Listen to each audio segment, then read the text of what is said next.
Veligonda project మాకు ఎప్పుడు వస్తుంది, అందుతుంది, నీళ్లు అందుతుంది అని అడుగుతున్నాను సార్. ఏంటమ్మా అయిపోయింది కదమ్మా వెలుగొండ?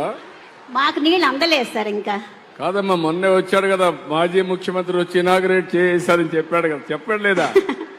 ఇంకా రాలేదు సార్, నీళ్లు లేకుండా చాలా కష్టం. కాదమ్మా, ఈ ఊరికి వచ్చాడు కదా, జ్ఞాపకం ఉందా నీకు? సార్ అంటే నీళ్లు రాలేదు సార్ మాకు. కాదమ్మా, నీకు జ్ఞాపకం ఉందా లేదా? ఉంది సార్. ఏం జ్ఞాపకం ఉంది? వచ్చారు, చూసారు, వెళ్ళిపోయారు. కానీ కాదమ్మా, ఇనాగ్రేట్ చేశాడు కదా, ఇనాగరేషన్ అయ్యింది సార్. నీళ్లు కూడా తెచ్చానని చెప్పాడు కదా. రాలేదు సార్, వచ్చి మాట్లేదు సార్.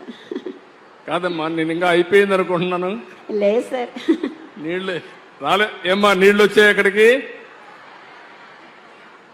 నీళ్లు రాలేదన్నాడు, చేలు పైకెత్తండి.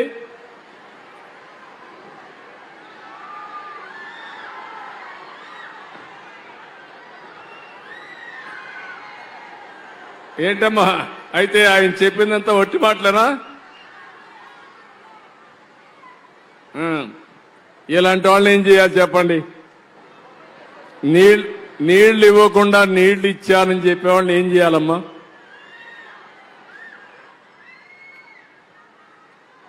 నేనే ప్రారంభించాను, ఫౌండేషన్ వేశాను, మీకు జ్ఞాపకం ఉందా?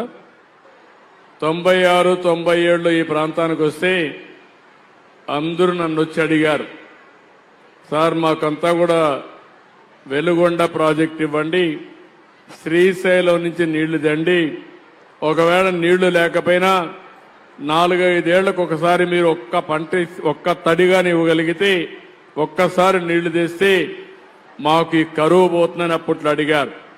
నేనే ఫౌండేషన్ వేశాను.